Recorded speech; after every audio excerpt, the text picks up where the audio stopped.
Everything really depends on our state of mind. Because what we think is what we become. And the ancestor of our actions are our thoughts. So what we think is how we act. And the ancestor of our thoughts are our feelings, how we feel about life. I think that's one reason it's so nice to come in here, because there's an energy in here where we can really lift up our feelings, and we can feel good about ourselves and life and each other, and it feels good to be here. There's an innate kind of gentleness that lets us release some of the stuff we don't want to hold on to. So we want to focus on that strength and gentleness, the power of gentleness this morning. And it's not something that's new. I loved when I said Michael read that from the Dalai Lama. The Bhagavad Gita, the ancient Hindu text they aren't any sure how many thousands and thousands of years old it is. But in the Bhagavad Gita, it says, gentleness is a virtue of those of divine nature. Meaning the people that have a great relationship with spirit, with the divine, with God, with the creator, whatever you want to call it. If you have a good relationship, it's easier to be gentle in the world. It's easier because we know truths that are universal, that hold us up no matter what. And so with that divine nature, this morning I want us to really allow that truth of our being, whatever's in the way between the head and the heart, just we can let it go, we can let it soften so we really can touch that divinity within us. Another thing that came up when I was thinking of gentleness was the quote by Rumi, and you know it well, but it's one that will never get old. Out between wrongdoing and right doing, there is a field. I'll meet you there. When the soul lies down in that grass, the world is too big to talk about. Ideas, language, even the phrase each other doesn't make any sense. That's the place where gentleness is born. In that field where the oneness and allness of life is so tangible that we can feel it. We see beyond our physical vision. Our physical vision can only see the physical part of life. But when we can see beyond with our third eye, or where we just open ourselves up, we see this beautiful, continuous connection of everything, a spectrum of matter and energy and life that brings us all together. And that's where that field is. And the beautiful thing is we can go there anywhere, anytime. We can go to that field when we let go.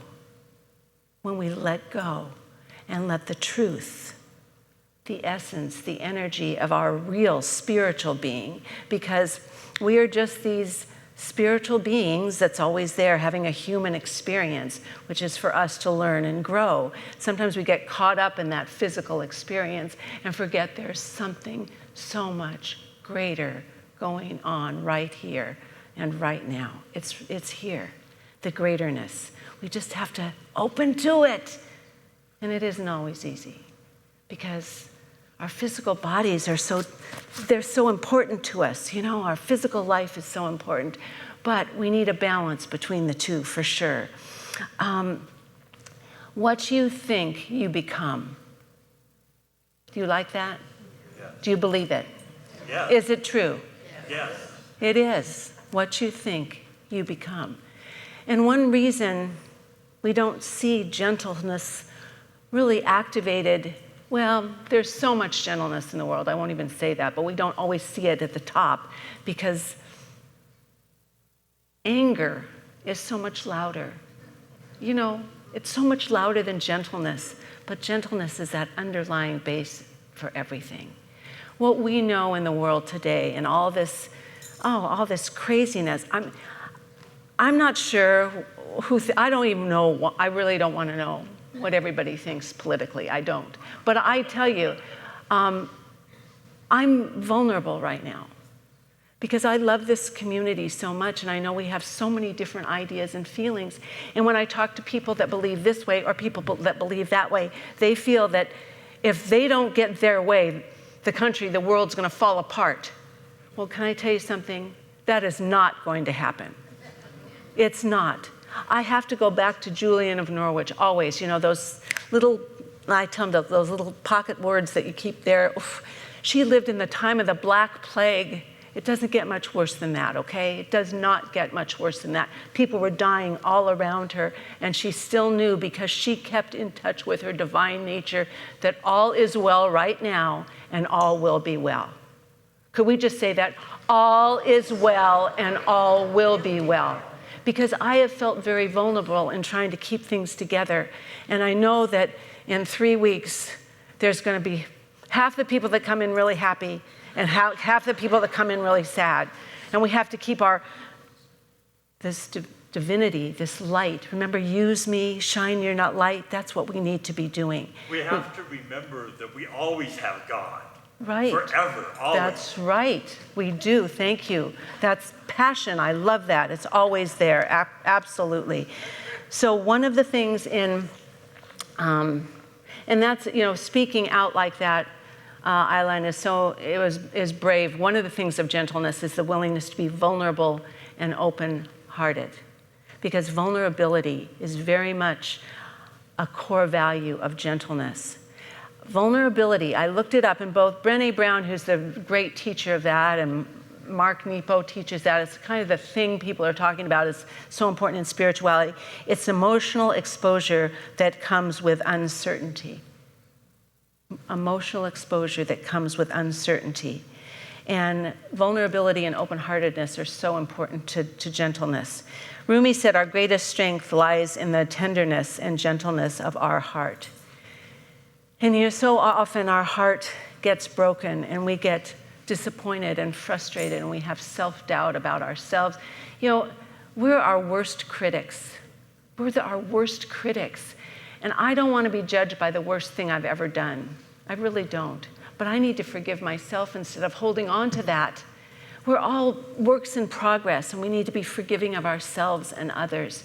And Mark Nepo says, to be broken is no reason to see all things as broken, because they aren't. And as Rumi said, your wound is where the light comes through. So there's greater understanding. There's a feeling in the world right now that something new wants to be born. And let's create a beautiful womb, a beautiful place for that to happen and be birthed. Let's be part of the process of something new being born, something wonderful. Now, I love what Brené Brown said. I heard her say this. I was listening. She said, you are responsible for the energy you bring into this room. You are responsible for the energy you bring into this room. And it reminded me of when I used to go once a month up to Mary Mann Morrissey's church when she had her church up in Oregon, huge church. And she would say almost every Sunday, if you've got your finger pointed at somebody else, there's 3 pointing back at you. And I'll never forget this. I thought, we can't just say, oh my gosh, it's all about that, because it's all about us. We decide how we're going to show up. We decide what we're going to do. We decide if we want to be the gentle presence that brings things together or not. And if not, we've got a little work to do. We can do that. We can change. We can grow. I was thinking about all of this and the division and the unkindness and from everywhere. It's not just one place, it's everywhere, going back and forth. I thought about my fish tank.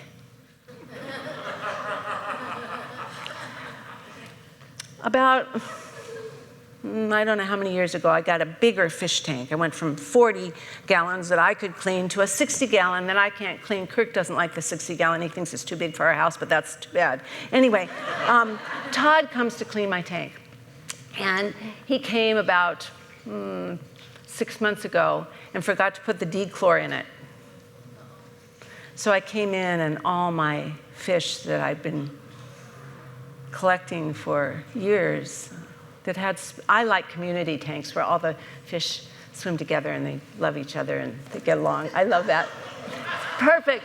Well, they were all at the bottom. Except my Pocostomus, he lived. Anyway, that big ugly thing lived. But anyway, so they decided to replace it with African cichlids, which are healthy, strong fish that can live through anything, but they're mean. And I'd watch them and they'd be fighting, and I'm like, this isn't what I want. So I took them back to the fish store. You know, that was so nice of Todd to buy them for me, but I took them back to the guy because I knew where I got them. I said, I don't want them. They're beautiful, but they're not very nice. So the guy there told me what to get. He told me to get some big grammies, like 5 big grammies, and then little tetras, and then little neon fish. And I just saw Naya back there. I just got her 3 little fish. They're little tiny dwarf grammies, and she named them rice and beans and corn. Because they're yellow. Anyway, so I got them in, but the big fish were taking over the tank. And all the little fish are hiding in the corner. They're the community. I'm like, I'm going to have to take back the fish. So I went into the fish store and I brought him a picture of my tank, and I said, what? See, these little guys are swimming here, nobody's getting along. And he said, Kirk was with me, he said, you just need a big playground for them. You need a big twig where they can all swim through it and they can learn to get along. God bless you.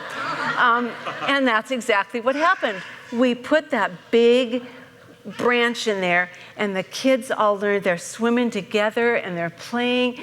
I think we need a what's that called? The monkey bars, or whatever that is. That's all we need. We just need the monkey bars and learn how to get along and have fun. But it was such a beautiful learning experience. Wounded by all my sweet fish didn't make it. We did a nice little flushing down the toilet of them. But then you can there's light that wants to be born and something new, and it's good. We just need a playground, that's all. How personal is God to you? You know, if we think gentleness is really about our interactions with ourselves, about others, but it all stems from our relationship with God. If we think about how God speaks to us, God speaks in gentle nudges, the still small voice within. God speaks to us in that. I love how Ernest Holmes says God speaks. This is absolutely beautiful. This is so gentle, but it's tangible and feels good. God is a warm, colorful, pulsating feeling. A warm, colorful, pulsating feeling filled with beauty and peace and strength, and communes with us quietly. God speaks to the heart in the universal language of feeling. Now, if we go back to the Rumi quote, the ideas of right doing and wrongdoing are all up here because it's the way we define the world. We need opposites to see this physical world and explain it. Oh, black and white, good and bad, yes and no, tall and short. We need opposites, but it's the heart. Just as Ernest says, it's the heart that speaks in the feeling tone. And God has to speak in the universal language of feeling. If he spoke Chinese, I wouldn't be able to understand. If she spoke in Farsi, I wouldn't be able to understand. But because God speaks in the universal language of feeling, I get to know that and express that and feel it. Do you feel that? We need to take the time. Now, what I'm going to ask us to do, and this is for me, it's for us, but I want us to start really intensifying our prayer work. And I want you to know that prayer work isn't designed just for us to get what we want. It's really about building a closer relationship with God. Ernest Holmes designed a 5-step prayer. A 5-step prayer, it doesn't really matter if you use the steps, but it's a feeling how number one, the first step, and we only have to do the first steps because those can create everything, is you have to sit in the energy, immerse yourself in the energy of knowing that God is all there is, all the time and everywhere.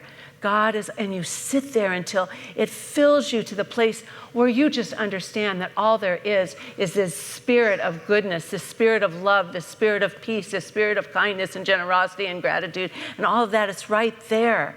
And then know that you are one with it. I am one with it. I am one with God. Those two things. So your relationship with Spirit develops in such a beautiful and wonderful way. And it's from that place. Prayer isn't just about what's good and right and true for you. This is what Ernest Holmes says, the greatest good is that which is good for all. So our prayers this week, I'm going to ask us to be praying for that which is good for everybody. That's what I really want, that which is good for every single person. Because we can create a new world. We can be doing that by being the best people we can be. So that's my prayer. Now, while we prepare ourselves, I'm going to ask our healers to come up front, please. I just want to invite you to open your heart to the wisdom of your intuition, the voice of Spirit speaking through you. And open your inner ears to be listening in a new way. Mark Nepo, from his book, 7,000 Ways to Listen, says to listen is to lean in softly, with a willingness to be changed by what we hear. The voice of Spirit is always at work in, through, and as us with inspiration and guidance. This is the faith factor that is within us always. We have been born to be creators. We have born to be conflict resolvers, not conflict makers. And so within each and every one of us is a knowing how to bring a new gentleness, a new peace, a new light into this world. So before we close, and before we do a little affirmation, I want to read a quote to you by Ralph Waldo Emerson, because I love this quote. The power of a person is not in their ability to strike one another, but in their ability to leave that person better for having met them. I'm going to read that one again, because I love that one. The power of a person is not in their ability to strike one another, but in their ability to leave that person better for having met them. Is that a commitment we can make together, to try to be that, not to put the pressure on or anything? And the words of Jesus, if we all just lived by these words, love God with all your heart, with all your soul, with all your mind, and love one another. That's what it's all about. So I would like to close today before our wonderful music, and I would like you all to stand in your powerful gentleness. And I'd like you to repeat the words, the practice of gentleness.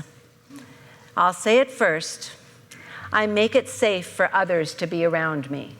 I make it safe for others to be around me. I handle everything with care. I handle everything with care. I speak with a kind voice. I speak with a kind voice. I express my feelings peacefully. I express my feelings peacefully. I am gentle with myself. I create time for gentle activity. I'm alive. I'm alert. I'm enthusiastic. I feel good. I look good. I am good. And so it is. God bless you all. Thank you, thank you, thank you. Love you, love you.